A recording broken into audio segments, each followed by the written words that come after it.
Welcome to the Sandersonian Institute of Cosmere Studies, where there's always another secret.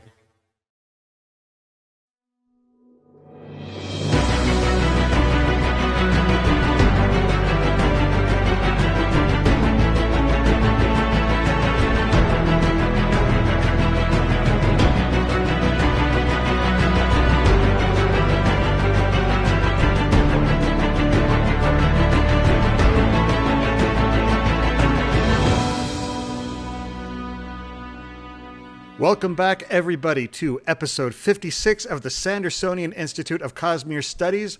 Today is May 4th, 2020. I am Bill, and I am joined, as always, by my scruffy-looking co-hosts, Amy and Jordan. That is right. Today is May Who's the 4th, Star scruffy-looking? Wars Day. I shaved. You're the one with the scruff. I'm actually probably the most scruffy-looking of the bunch, but yeah. I am actually planning on shaving this off, but I figured since we're talking about Gimel today, it was kind of appropriate for me to keep the scruff going. Guys, I cannot do facial hair. I've tried multiple times, and before it actually grows in, I always just sort of start getting all itchy, and I just don't like it, and it never really looks right. So, Well, especially It took after Josh you a long scratch time to off get the good skin facial that's hair. under it. what? Especially after you scratch off the skin that is coming out of, just because it's so itchy. I hate it too. You and your hobbies. Look, I hate facial hair. It's the reason I shave like every 3 days. Oh, it gets so It's itchy. the moment I'm glad to be a woman right now. Yeah, right there. Of course, before we get started, we do want to remind you that the Sandersonian Institute of Cosmere Studies is not a spoiler-free podcast. That means if there is something in the Cosmere that you haven't read and are worried about hearing spoilers, you might want to go read those first, then come back and join the discussion. We've got a bunch of other episodes and that you might want to check out, but honestly, just read the books. They're that good. Or listen to the audiobooks if that works better for you. That also works. In tonight's episode specifically, we are going to be digging into the other short story from Arcanum Unbounded that we kind of glossed over in our original reread. This one takes place a little bit before the original Mistborn trilogy. I am speaking, of course, about the 11th Metal. For those of you who listen to the podcast recordings or watch the videos on YouTube, we do want to remind you it's possible for our listeners to interact with us live via chat as we record each episode at www.twitch.tv/innkeeperstable. We record episodes of the Sandersonian Institute of Cosmere Studies. I know our name. It's just a Cosmere mouthful. Cuddies. The Sandersonian Institute of Cosmere Studies every other Monday night, starting at 7:30 p.m. Pacific Time, 10:30 p.m. Eastern. So please join us, take an active part of the discussion. If you hear us say, hey, X person says in the chat, da-da-da-da, that's what's happening. They're here live with us as we record. That could be you. This is that Ta-da! person. This is that person, indeed. Okay, guys, we got a fun announcement.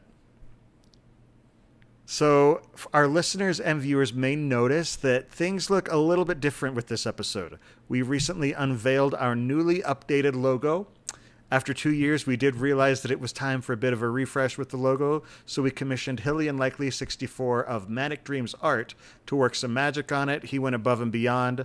So write us at cosmerestudies@gmail.com to let us know what you think of the new logo, or even better, write to him at manicdreamsart@gmail.com to hire him to design something for you. He's awesome to work with. He's incredibly talented. And he's just a good guy, honestly. So for the poor audio listeners, I apologize, but my husband is working on making a lightsaber, and he just handed me the handle. So it's cool. There yes. really is I see no that he has moment. conducted his own lightsaber. Your training is complete. The There electronics really will come is at a no later date. It'll be moment nice. in a person's life like the time when somebody hands you a light. Actually, can I just take a little detour? Apparently, What are you talking about? We're always on topic. Totally focused.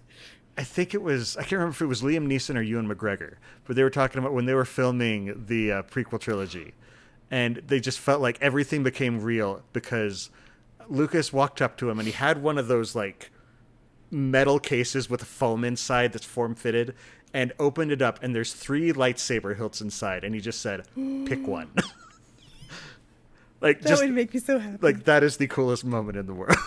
I think I remember watching a part of an interview, and I think it was Ewan McGregor, and he was like, they had to keep editing out me going, vroom, vroom, vroom. Yeah, he kept making noises.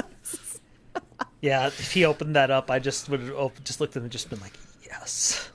I saw a Can I have video. all of them? I saw a video where they were filming the Duel of the Fates scene, and he like flies back and falls onto an airbag cushion, and he's climbing out, and he looks at the cameraman with the grin like a little boy, and he's like, "Would you like to make a Star Wars effing ride?" I said.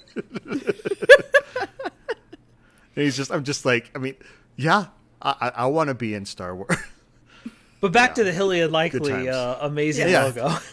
Seriously, check him out. Again, that is manicdreamsart@gmail.com. He is very worth He also commissions. he did our Cosmere puppy fan art too, or not Cosmere, not Cosmere puppy, but Our, a different Nightblood. Cosmere puppy. Eldritch puppy. Yes, Nightblood as a dog, sort of. Yes. Yep. Now, the Sandersonian Institute of Cosmere Studies is made possible by the support of our listeners and patrons. Our show will continue to be free, but if you want to help us out, head on over to patreon.com/Cosmere Studies. Pledge a couple bucks if you can. Even just, $1 or $2 per episode really, really helps us out as we work to keep the show going and just make it as good a show as we can. Patrons get immediate access to our Discord channel. You can talk about the show with everybody in there. You can talk about the Cosmere. You can talk about anything, really, as long as you keep it, Family friendly and kind. Yes. It's a great community. There's a lot of great discussions. You will also get early access to bonus episodes, exclusive access to other bonus content, and other good stuff. So again, thanks to those who have been doing that. We really appreciate it. Yes, thank you. All right, guys, the 11th Metal. Indeed. So let's do a little bit of background on this one first. So we talked a little bit about this last time. When Crafty Games first released the Mistborn Adventure game, Brandon, as part of the deal, he promised them a piece of short fiction as what he called a sweetener to fans. And then, of course, later on, he started compiling all of his short fiction about the Cosmere into one book, released it in Arcanum Unbounded, and he included it in there as well. So that's one of 3 Scadrial-centric, Mistborn-based books or short stories that are in Arcanum Unbounded. Mm-hmm. And yeah. He said he did want to do a backstory piece for Kelsier, just a little bit before the crew, sort of his early days as a Mistborn, the training montage, all that fun stuff. Well, it's so important to me anyway, just because when he was training Vin, he always talks about his crazy old trainer Gemmel, and he doesn't really talk to. He just calls him Gemmel, his trainer. But he says to Vin he was crazy and that he threw him off a roof. And you're just you're like, what? What is going on in Kelsier's backstory? I want to know more. Because as cool as this Vin stuff is, I want to know about the roof throwing guy. Yeah, but it's you have to be kind of careful when you do backstory scenes with that, because sometimes when you explain fun backstory things, it destroys the fun of it. But that didn't happen with this one. But like Star Wars. Particularly in the movie Solo, which I actually enjoyed, but when everything exciting that happens in a character's past happens in a weekend, it's kind of weird. Yeah, like I was referencing Finding Dory actually, but Star Wars makes sense too. Mm-hmm. But I actually showed my children the Phantom Menace today, so that was fun. Yep. So back to the 11th Metal.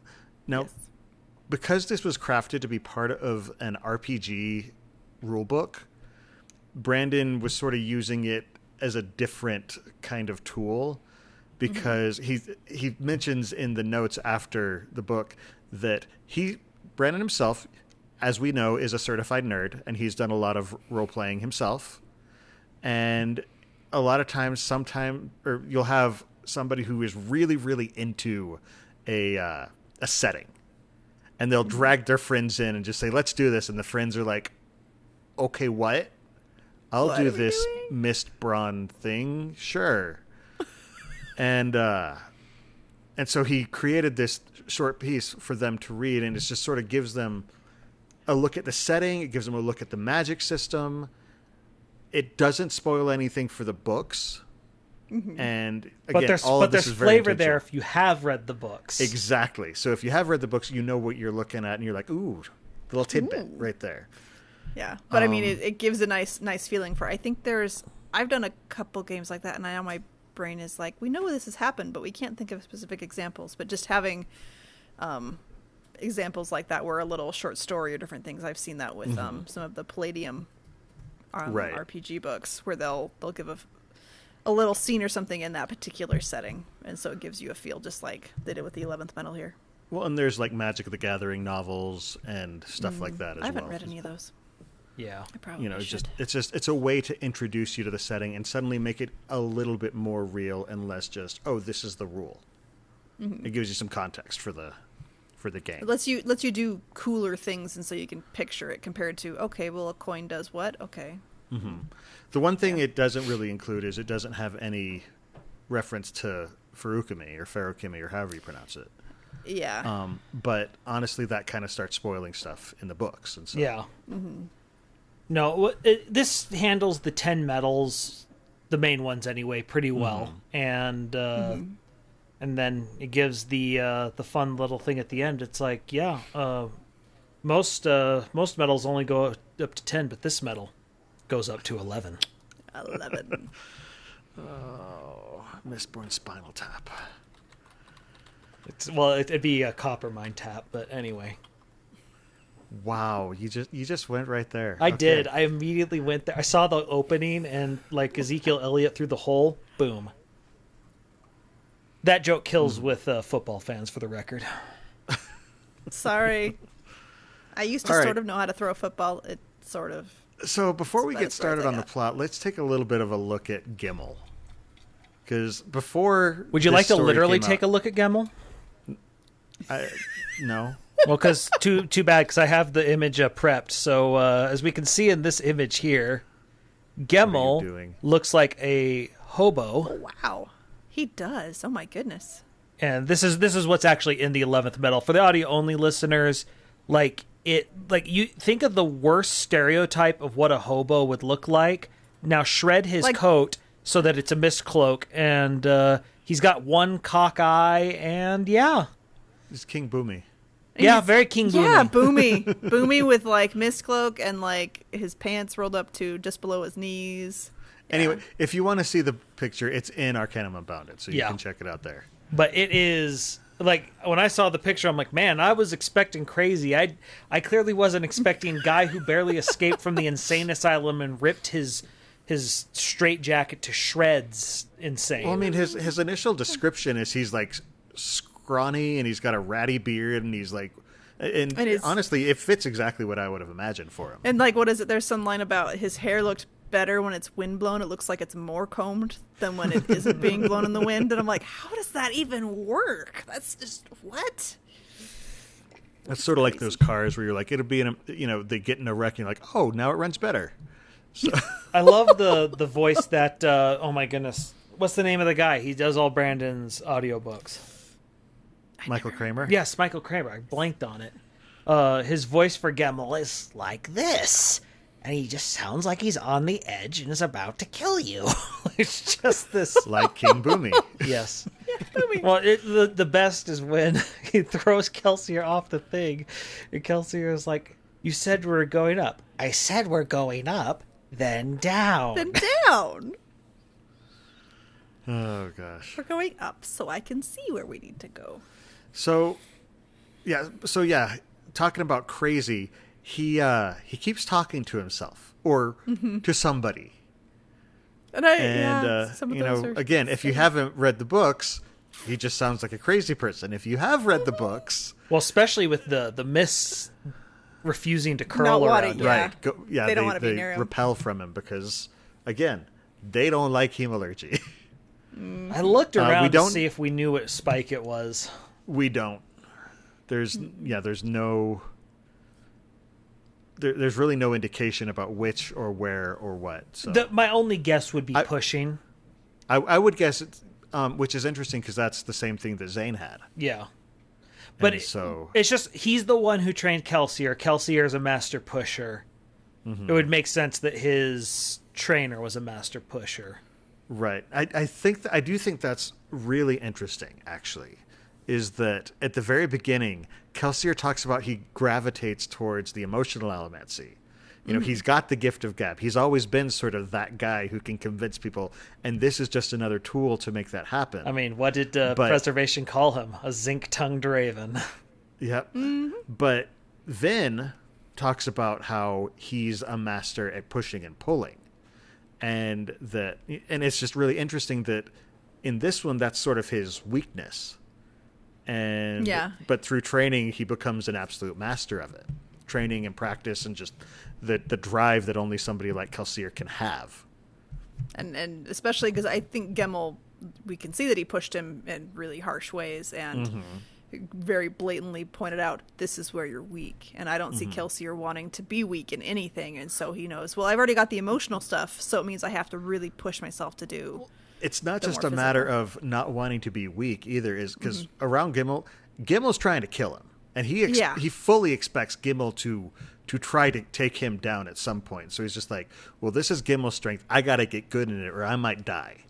Yeah. And that's someone has asked, like, was Gimmel's final training making Kelsier kill him? And I don't know. Brandon actually responded with, that would be a very Gemmel thing to do. So he didn't say yes, but yeah, we don't see Gemmel when Kelsier goes to town. Mm-hmm. Yeah. Well, and of course, Gimmel is being manipulated by Ruin as well. Clearly. And to the point where he's the one who leads Kelsier to this 11th metal and starts him on the path that we find out in Secret History was exactly what he wanted him to do. Well, because we see that Shezler is also not sane at all either. And so you have one who's probably being whispered by Ruin to create the notes. Then we have the other who's leading Kelsier by the nose to get the notes. And then it's a very, yes, we're looking at it, but no, I'm going to drop it and walk away and leave the page right there. And then on top of it, Kelsier is going to need to be strong enough to survive long enough to make this work. So he sends Gemmel, who is obviously good at doing this. Now, did Kelsier approach Gemmel or vice versa? I thought Kelsier sought Gemmel out. I think it was Kelsier approaching Gemmel. I thought. Yeah, I think so, because he didn't want to talk to a noble. Right. Because that was his only other option, was someone who's a nobleman. And so it's very likely that Gemmel is a half-blood. That said, I really wonder how he knew about Gemmel. Who, Kelsier? Yeah, just my initial thought, not that I know that this is, anything canon at all, is maybe the suppliers of the metals would probably have a better idea, because if they're selling Mistborn's metals, they would be more likely to realize, oh, this guy's a Mistborn, this lady's a Mistborn, this person's a Tin Eye, and I could see that being the way, and especially with how zinc-tongued Kelsier is, he could probably talk it out of somebody. That's very true. And so that's my 2 cents. Yeah, and again, Ruin is sort of touching the world, and he, even if there's like a message, Ruin could manipulate it to the point where he reads it wrong, or he, there's all sorts. Ruin's of got a lot of pokers in the fire. Yes, he does, and inside of other people too. Just because it's true. He stabs people with metal all the time. Okay, so one of the things, the very first thing we see, I thought it was really, really cool, is Kelsier keeps trying to recreate Mare's drawing of a flower. Yes. Now, first off, really cute that was interesting to me, because I always thought that the picture that he gave was her drawing, was one that she had drawn. But in this, it sounds like he's actually recreated it from memory. Yeah, he's trying to. Like, he's trying to do it over and over and over again, and there's no guarantee that he's, like, there's some people who are really good at art, and there's other people who it's just really hard to do things, to draw anything. But for Kelsier, this is something that has absolutely been burned into his memory. I mean, this is the dream of the woman he loved, who may or may not have betrayed him, who he doesn't want to believe betrayed him, but there's no other explanation. And so this is something that he's just... And so he has the image in his mind, and he just tries over and over and over to actually make an accurate depiction, which of course then later on is kind of a spark for saving the world, and for that Sazed uses as he's restoring things and that kind of stuff. Mm-hmm. They name a flower after her. Well, yeah, it was the first flowers that bloomed around Kelsier when he had his last view of the physical world, when the world was being reborn by Sazed. Sazed made sure to let him see it. And it's just like, aww. It's so nice. Yep, the Marrowill. Yeah. Which grow... Do they only grow in the basin, or are they just prevalent in the basin? I thought... Let me look. I was actually on that, looking to see if I knew where the image came from. Marrowill flowers were located in the Field of Rebirth on a hill leading to the statues of the last emperor. It makes it sound like that's where they grow. Okay. Yeah. So, all right. They so Kelsier and Gimel, they're just sort of going off on a trip. Gimel's just like, "Come with me." Kelsier says, "Okay." He's like, "Where are we going?" "We're going somewhere." Okay, we're just going. So yeah, Gimel he's such an interesting character. He's just crazy enough that he gets away with stuff that he otherwise wouldn't. Mm-hmm. He's a button masher in some ways, and sometimes if you just hit the buttons enough, people aren't ready for that level of chaos coming at them. Mm-hmm. They're waiting for, they want a sane approach. It's like one of my favorite things is just the number 2 guy, or the number 1 guy in chess has nothing to fear from the number 2 guy in chess because he's just better than him. But a random Yutz who just, doesn't really know what they're doing and just sort of is doing insane strategies that don't make sense sometimes has a better shot because they're just not ready for this level of crazy. And they're not following the same... I wasn't, but now that you're here, and yes, I'm talking about Smash Brothers. We actually have a couple of friends who entered a professional Smash Brothers tournament, and it really bothered some of the regulars who, like the pros, because our friends, quote, played wrong. Well, they played each other hours upon hours of day, only between each other, and so their metagame was just fighting each other.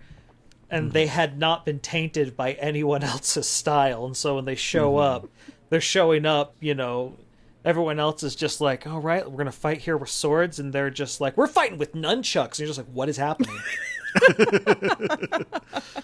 I wasn't ready for nunchucks. And that's sort of where Gimel sits, is in nunchuck land. Mm-hmm. It's right next to Neverland. It's the third star to the right and straight onto morning.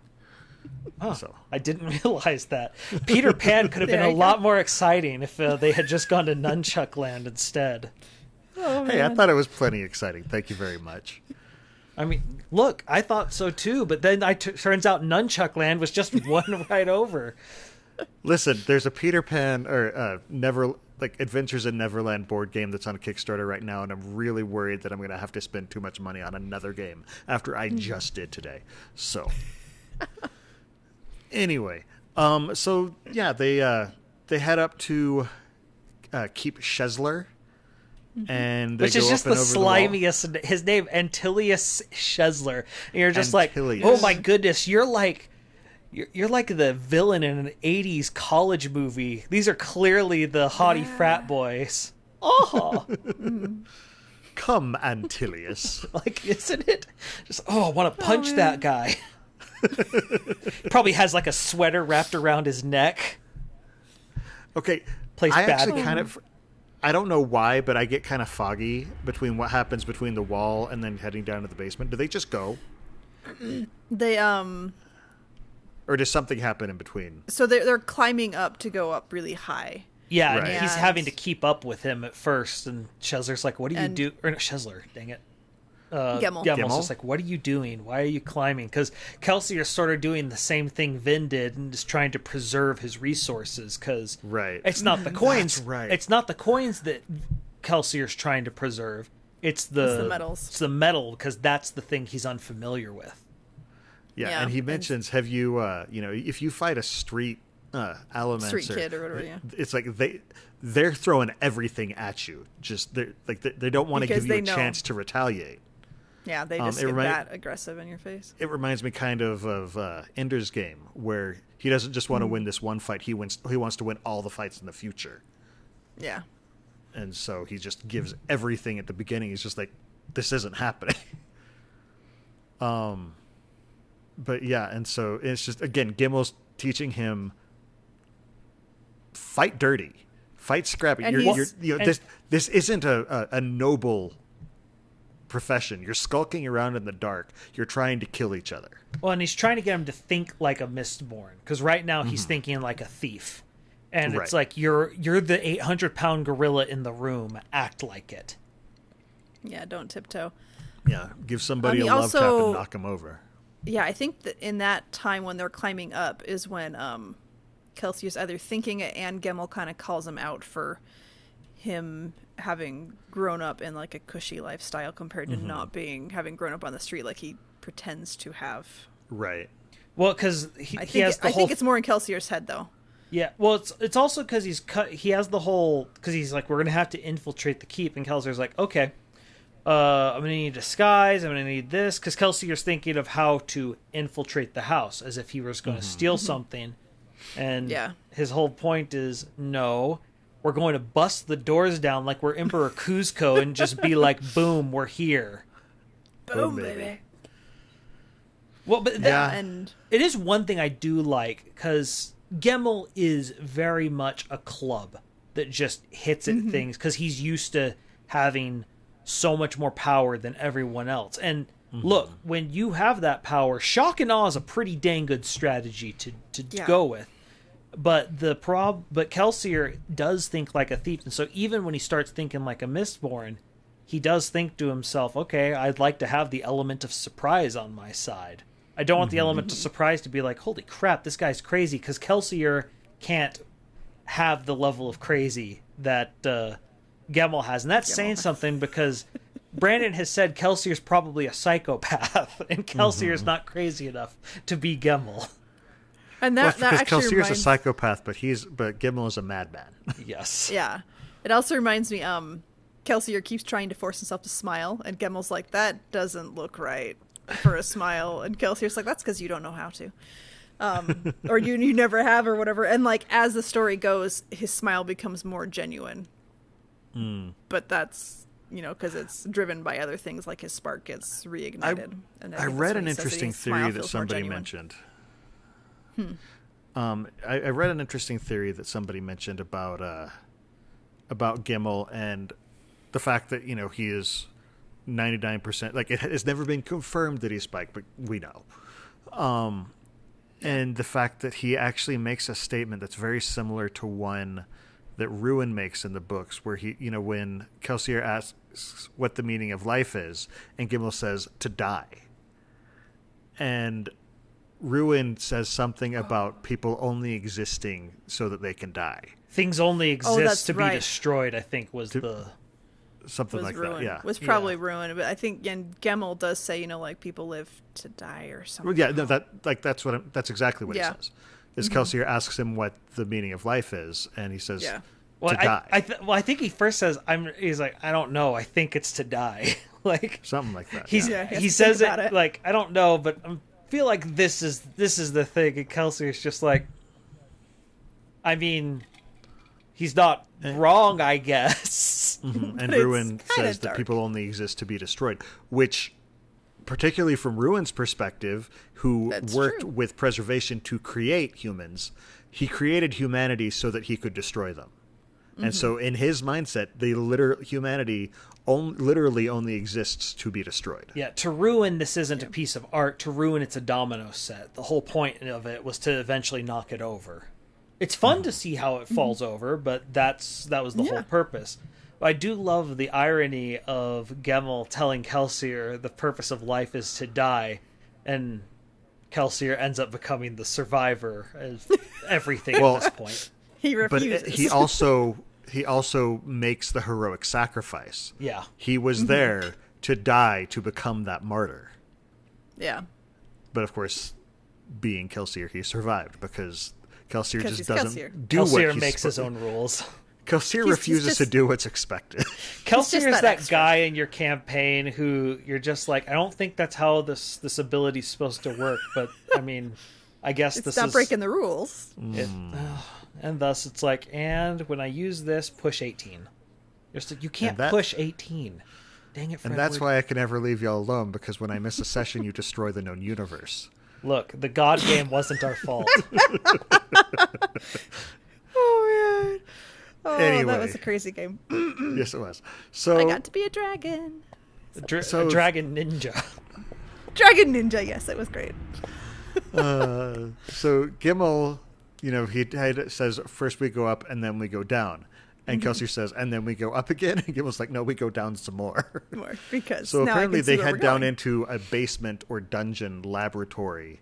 And That's what do actually they find there? correct. Basement, dungeon, laboratory. It's all Sorry, three. Yeah, it's all three. It's a dual purpose space, really. It's a multi-purpose space.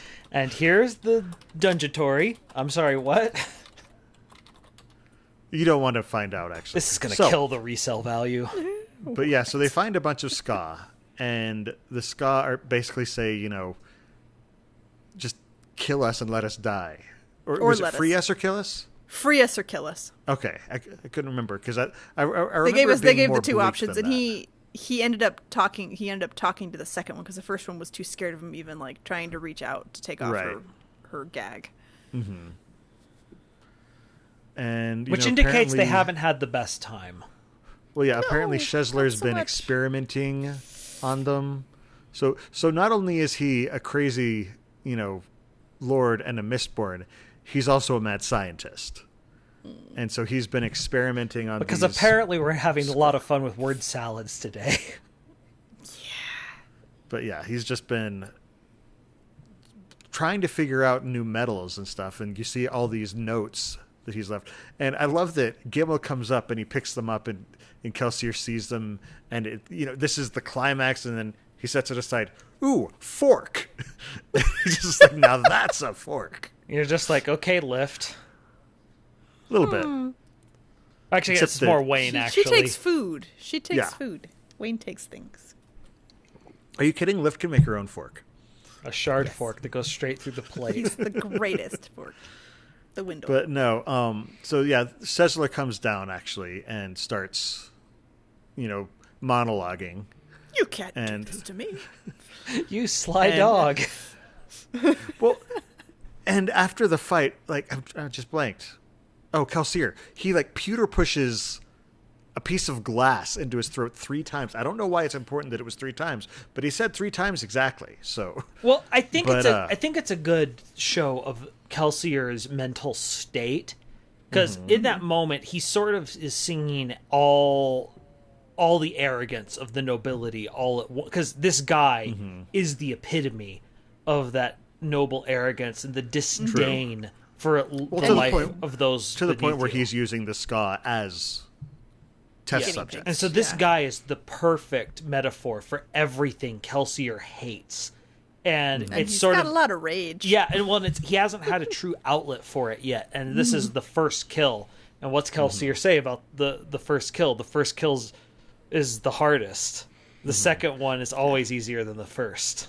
But it's not just that. It's after it happens, Shezler, gurgles around and he's like, no, he has a very, very dramatic death scene. No, I can't. Not me. I can't die. And Kelsier's response is, anyone can die. Anyone.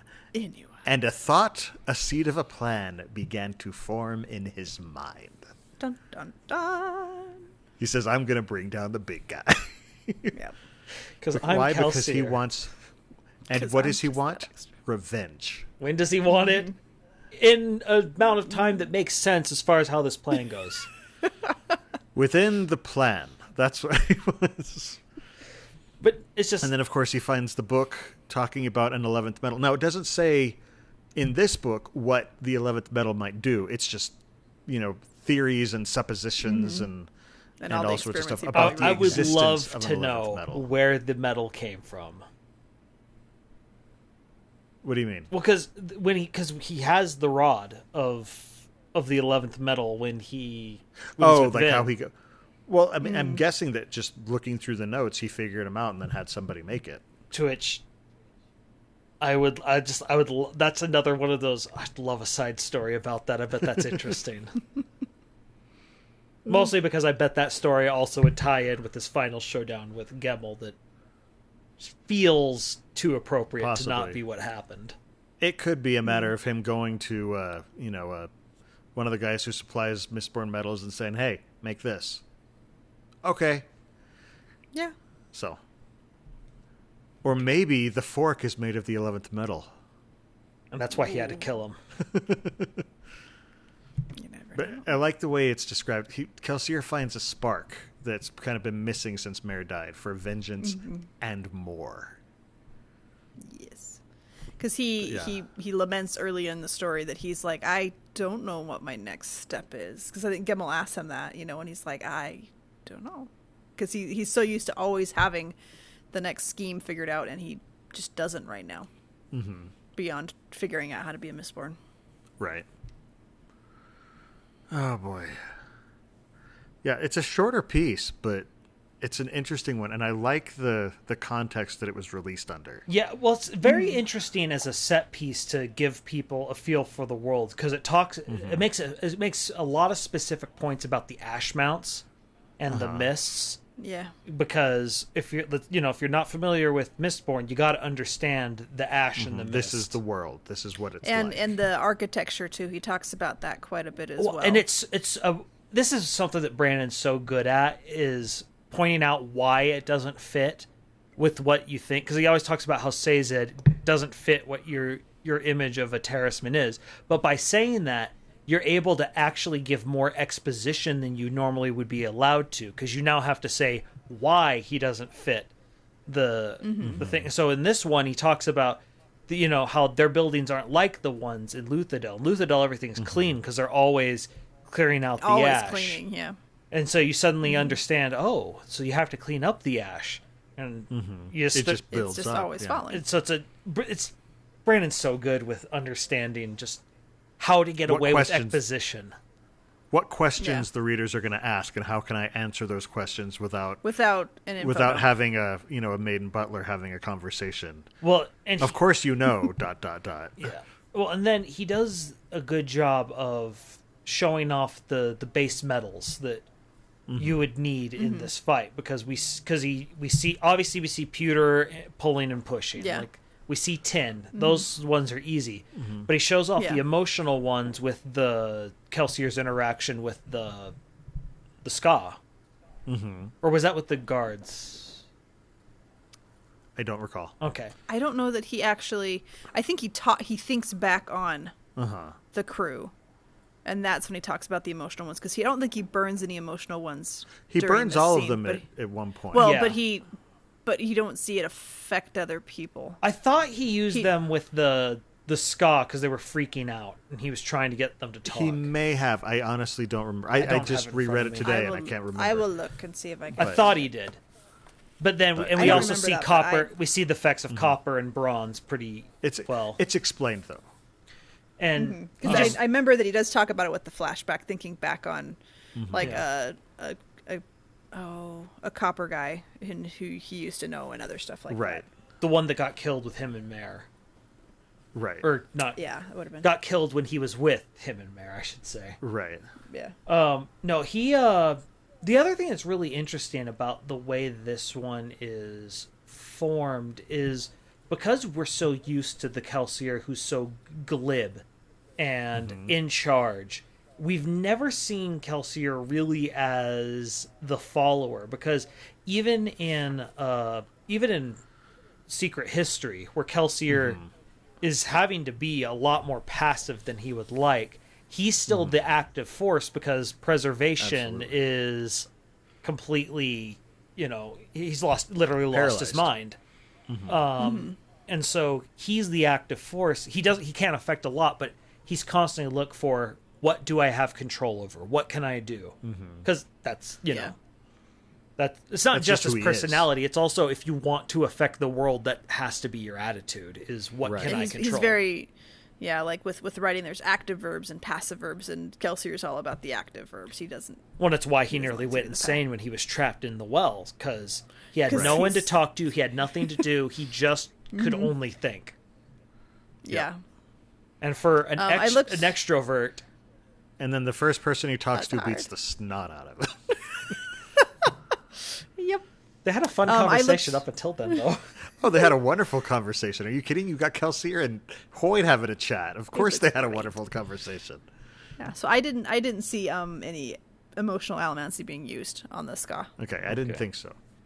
I swear he might have used a little bit on guards to make them less curious. I don't know. Anyway. I didn't see it, but I don't remember. But we do, whatever it is, we get a good look at what each of them does. Mm-hmm. And again, that helps set the setting for the adventure game. And and because of it, it's interesting to compare it to Pits of Altania, because even though they both serve the same, they're both in a similar book. They're not trying to explain anything in Pits of Altania, because it's like, well, if you've gotten this far, you probably know what's going on here. Well, that's because most of the explanation for this one was for the base game, so you may have gone through this one already. Yeah. Pits of Altania, it's explaining more setting. There's less in the magic system to explain. Yeah, because the only new powers we see in Era 2 are the time bubbles. Mm-hmm. But it also introduces the Koloss blooded. And Twinborns. And stuff like that. But you don't see that in Altania. Yeah. Exactly. But yeah, it's just, I love... That's the other thing about Brandon is... Brandon cannot resist writing more. It's just sort of who he is. To the point where he had to sit down and say, okay, I have got to lay this out or I'm never going to get all this written before I die. And so he's actually laid out, he says, like in the most recent State of the Sanderson, he said, okay, here's what I've got to get going. And he just lists out, book. And by this time, I'm in my 70s. Yeah. But again, it's the way, it's how he works. It's how he keeps things fresh is he'll switch to something new. And so that's kind of what he did here. He's like, I probably should write a little story for that. Just cause. Just a little. Just a little. Well, and it's just to get a little fix. Well, and from a marketing perspective for Crafty Games is absolutely you got to have a hook, because just because people read Brandon doesn't mean they're going to want to play the RPG.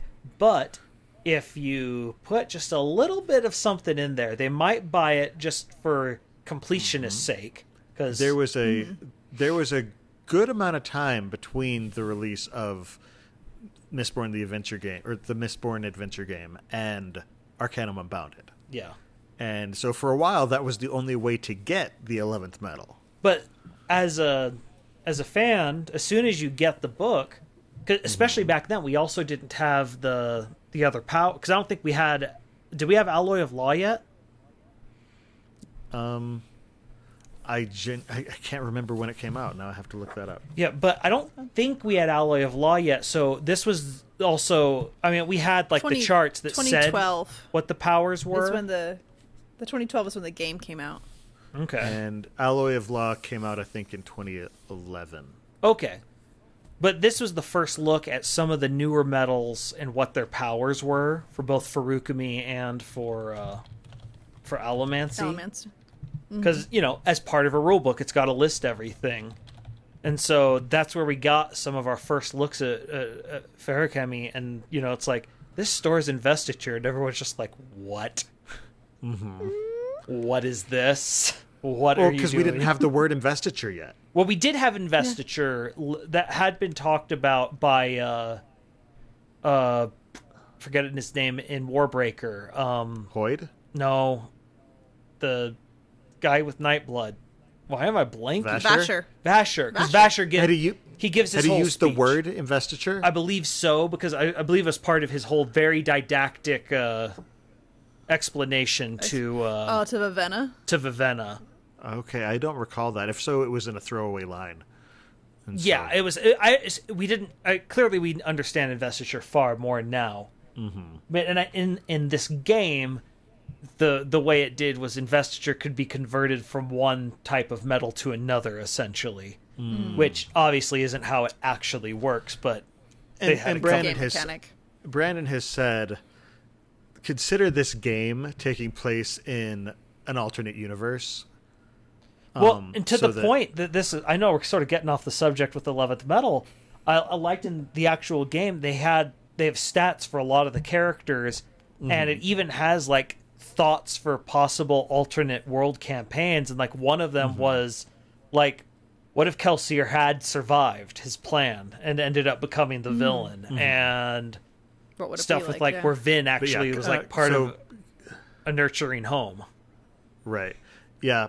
So basically we should consider anything in the Mistborn adventure game to be B-canon.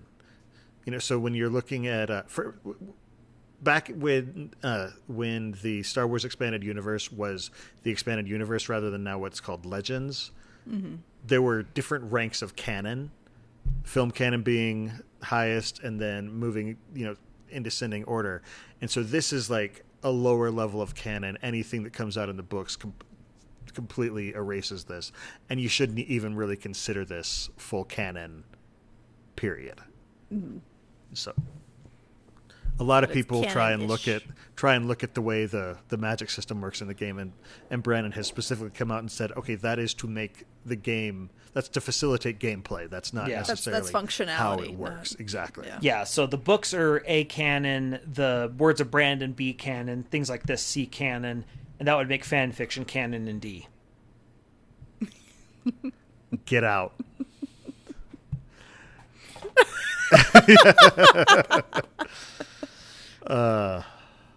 We're sorry to our listeners, but Jordan is no longer a part of the Sandersonian Institute. I'm back. I was too proud of it. I can't go.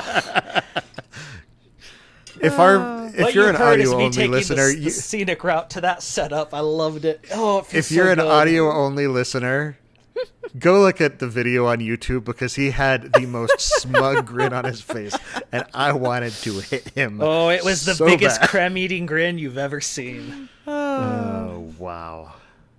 On that note, time for a giveaway. Giveaway! Thanks to our patrons, we are able to hold monthly giveaways. All of these giveaways, of course, are open to everyone and are free to enter. For today's giveaway, we are giving a paperback copy of Alloy of Law. To enter this one, we asked fans to tell us what eras of history they would be interested in seeing an auxiliary Mistborn novel. We're not saying we want one, because we do want Brandon to finish that long series of books that he's already got going, but it's fun to speculate. So we had a bunch of really good entries. Jordan, can you give us a number? I can. Hit the button. Inside of and 8. Number is 8. And the winner is Clay C., one of our Facebook followers. So thank you. We will contact you and get that sent out as soon as possible. Again, special thanks to Brandon Sanderson's online store at store.brandonsanderson.com for sending us all of these amazing goodies that we've been sharing with our listeners. Thank you. They're amazing. They've got all sorts of Brandon goodies. Head over there, check them out. I've got Cosmere socks from there. I bought Doomslug socks for my niece. There's some amazing things. I need to check the store out again. And they have more than socks. But the question is, I actually kind of like, what era would you like to see in Mistborn? Oh, dear. Me personally?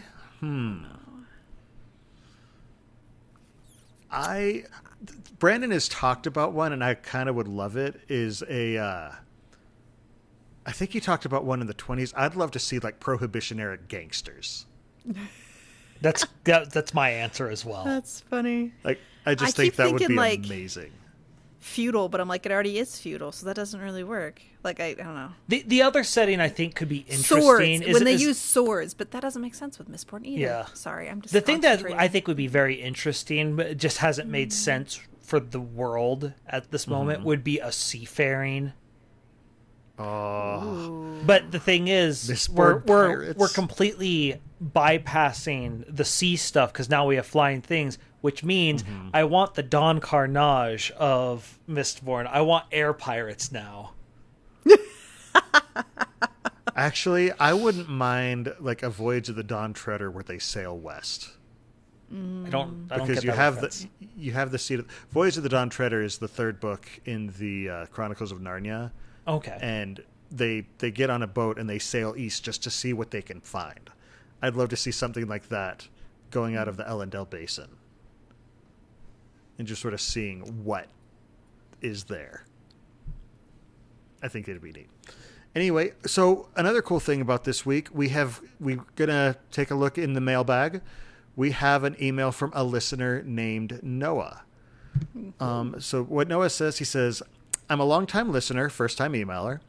I've had a question running through my head for a long time after thinking about what a fight between Kelsier and Kaladin would look like, and I got caught on a thought. We know that being lashed in a different direction is unsettling for a normal person, as their brain takes a little time to adjust to the change in perspective. My question is, would this affect someone burning tin more violently or intensely as their senses are heightened? Another point of thought was, would a Mistborn burning pewter be less affected by the lashing, as pewter enhances your natural balance and reflexes? Thanks so much for the show. I love all the theory crafting and speculation. Much love, Noah. So what do y'all think?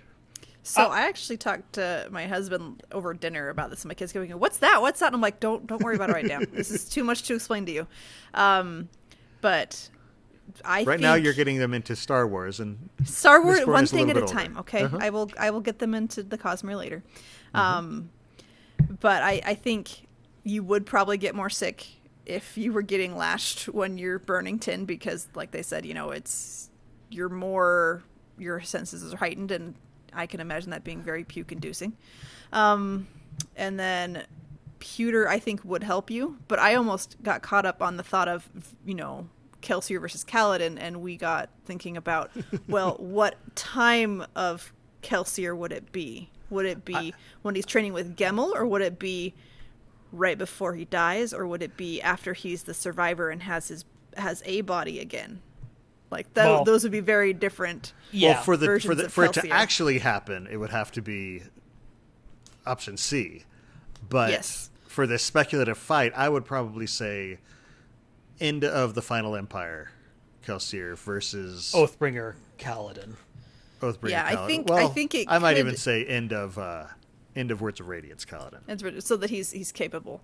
But yeah, I mean, if Kelsier had the Bands of Mourning, then yeah, I think he could take. Yes, but saying He could do Lord it, but- Ruler versus anything is stupid, because Lord Ruler compounding everything is just the most broken thing in the world. It's just you're breaking everything. No, but yes, I mean it's interesting to think about. It's interesting. Although if you said versus Zeth with Nightblood, it might be a different. Yes, that's also a very different story. But no, it's a very tough. interesting question, because part of it is every single Radiant comes with automatic gold healing, essentially. Ferrochemical gold. Yeah. And so in order for this to work, you have to go for the killing blow early. But Kelsier is someone who goes for the killing blow quite quickly. And at the same time, the lashing thing is going to be an issue. It's like, okay, well, but how much adium does Kelsier have? Because that's broken. Right. But on Yeah, top of and I it, mean- Syl being able to change her shape compared to the chaos that Kelsier gets to do, that would be very interesting. But it's specifically the lashing question is so interesting because, yeah, first of all, the two physical metals do sort of push against one another as far as, is it a detriment or is it a benefit? Well, now, that said, I think with 10, though, it heightens your senses, and part of that might be your sense of orientation. It specifically says it's like your senses. The orientation's the pewter, because pewter gives you a supernatural balance. Except Is your it comes ear. from feel. It comes from touch. It's from your ears, right? So I think it feel- would. Rocks in your I think ears. it would enhance the lurching nature of it. I think don't it think would be both. I don't think it would counteract though the pewter. I think does too much. I think to. Well, I think pewter absolutely would help. Like, it helped the most. But I'm just thinking 10, I think it would be both. It would be both. It wouldn't just be a detriment. I think it would help you to sense where you are and understand what direction you're going and quickly process that. Well, and more to the computer point, is what would help because you he can turn it on and off. If it is a problem, you can just turn it off. And the other thing to consider is the fact that whenever you are invested yourself, it's harder to push and pull on things. True. That's also true with lashings. And so a Mistborn burning all the metals would definitely be much harder to lash than someone who is just a regular person. And so would their clothing still be? No, like not if they chose to. If they chose to lash the clothing, you could still throw them off that way, but you would have a harder time doing their body themselves. And so I think the real answer, though, is basic. Kaladin versus Kelsier comes down to two factors. One is preparation time, and the other is adium. If Kelsier and we're back to Batman versus Superman. Yeah, well, look, if Kelsier has enough adium, you can't kill him. Adium is broken. Adium is absolute god metal. It's a god tier metal. Come on. And then, but preparation time, Kaladin's no slouch when it comes to preparation, but the problem is you give Kelsier enough preparation time, he brings down an entire empire, even after he's died. And Kelsier also is perfectly willing to stab a man in the back. Oh, yeah. And I don't think Kaladin has that. So if you're telling me they just show up in a bar and start fighting, give me Kaladin any amount of preparation time, I think Kelsier takes him. Yeah, so I don't know. I mean, it could go either way. Yeah, like you were saying, it very much depends on who's got the advantages of environment, like how much stormlight's available, how many, if Kelsier has adium, or how many metals he has, and all that. So it would be a very interesting fight, though, for sure. Oh, I would love. I actually wrote a short little fan fiction thing. Not really fan fiction, but basically there was a thread where people were discussing like possible conversations, and just so for the fun of it, I had Kelsier talking to Kaladin because the whole thought was like, you know, what if Kelsier could have gotten to Kaladin because they both hate royals type of thing. Oh yeah. And so I had a whole concept of it, and just ultimately in my version, Kaladin says no to Kelsier's, you know, because the thing is, you know, because I also had the whole idea was Kaladin looks and it's just like, what is up with your eye? And Kelsier is just sort of like, don't worry about it, I have a condition. Yeah. But the whole, and that's if I look, it's the whole point. Would they even fight's an excellent question narratively, because it would depend upon how things go. But we're going by death battle rules, where it's both will fight and both have to fight. Someone has to die. Battle Royale, isn't that the right? There's an actual series online called Death Battle where they pick similar characters, and it's getting. Wait, was it claymation or something? No, it's not claymation, but we just lost Bill, so that's... Oh, no, he's coming back. I think he's coming back. I think he got off to fix it. Can you all hear me now? There we go. Okay. Yay! We have Bill back. Sorry about that. I accidentally pulled the cord on my microphone. Oh, that'll do it. Technical difficulties. Anyway. But no, and so it's interesting, the concept. But the death battle rules is someone has to die. And so even if you pit two characters who wouldn't normally kill, like Batman and Captain America, one of them will kill the other. For the record, through their insane research, Batman would kill Captain America, but would get trounced by Spider-Man. Fun times. Indeed. Fun times. If you have Spider-Man could be scary if he was actually mean. Well, and that was the whole point, is Spidey senses, you know, basically adium. It's broken. Yeah. Oh boy.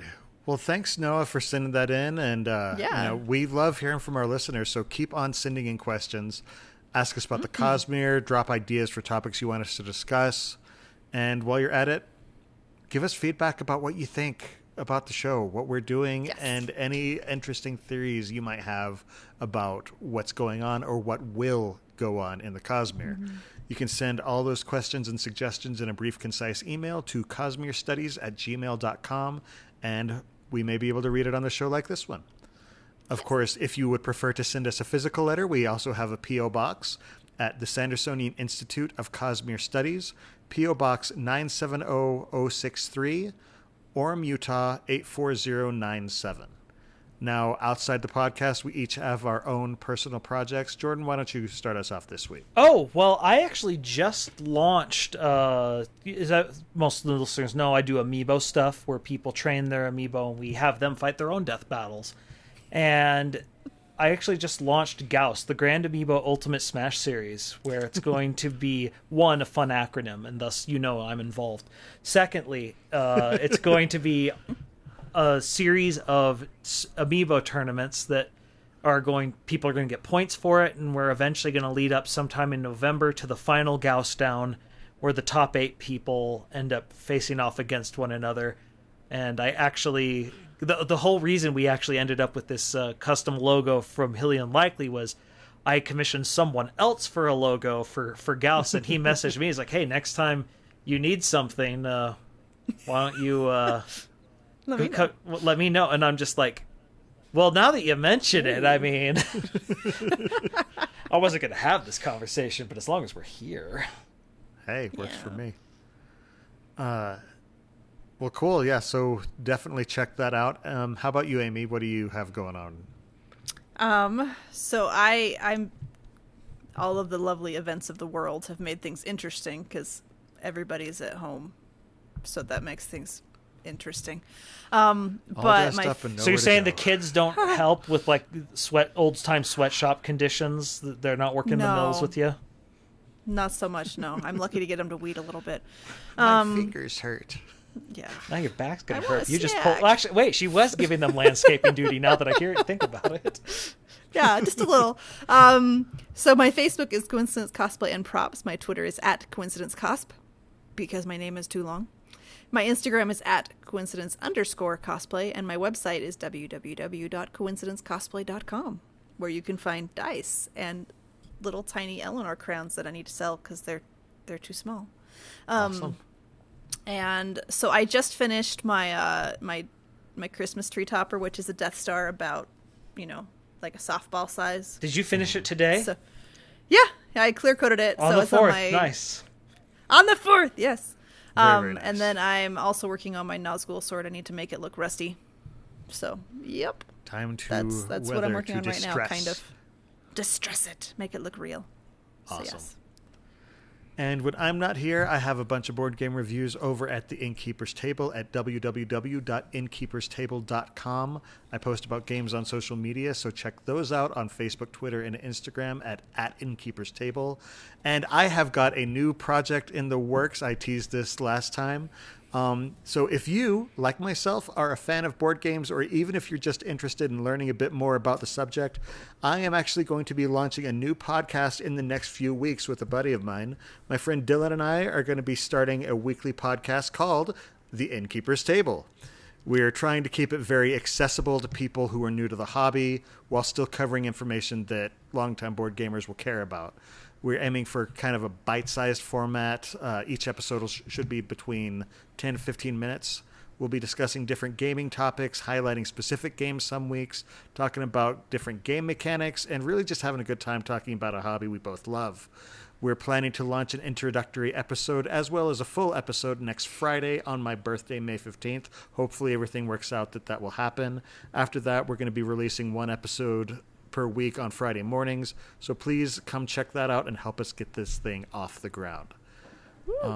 For those of you who want to support the Sandersonian Institute of Cosmere Studies podcast, but can't become patrons just yet for whatever reason, we would love it if you would just let your friends know about the show. And don't forget to subscribe to the podcast, like and subscribe over on youtube.com/Cosmere Studies. Spread the word and just, enjoy. So before we go, any final thoughts on the 11th Metal? I forgot how much I liked this story. It's been a while since I read it. I have no final thoughts on the 11th Metal, but I just want to give everyone an update on Project Splice's sister reading the Cosmere. We need a better project name. She just completed Era 2 of Mistborn. And... Before she even told you about finishing one of the books. Yes, look, I'm going to be quite honest. I'm very mad at her because I told her specifically, you have to call me after each book. She didn't call me after 3. I just get a text that says, what do I read after finishing up 3rd? I'm just like, son of a gun. Did you tell her about Secret History? Oh, yes. That's the next place I sent her, is to finish up the Scadrial stuff, and then we're going to send her over to Cell. Okay. But it's more to the point, my sister read no fantasy, and now we fully have the hooks in. But just to let you know that she is Jordan's sister. When I asked her, so, you've read, 6 books, like, who's your favorite character? And she's like, I think Kelsier still. And I'm just like, yep. Darn Apparently straight. It's genetic. So what you're saying is the genes run deep. Oh, they run deep. And apparently they're full of murder. Oh, dear. On that note, in addition to the live episodes of the show that stream on twitch.tv/Innkeeper's Table every 2 weeks on Monday nights at 7:30 p.m. Pacific Time, 10:30 p.m. Eastern, listeners can find our videos on YouTube or audio versions of the podcast on iTunes, Spotify, and just about any other service that carries podcasts by searching for Cosmere Studies. You can also follow us and contact us through Twitter, Instagram, and Facebook under the profile at Cosmere Studies. For our next episode, we will be heading back to Roshar, where we're going to take a look at the snippets of the Urithiru gemstone archive that we got in the Oathbringer epigrams. So make sure to be there live on twitch.tv/Innkeeper's Table in 2 weeks on May 18th, 2020 at 7:30 p.m. Pacific Time, 10:30 p.m. Eastern. Until then, on behalf of Amy, Jordan, and myself, thanks for listening, and remember, there's always Another secret.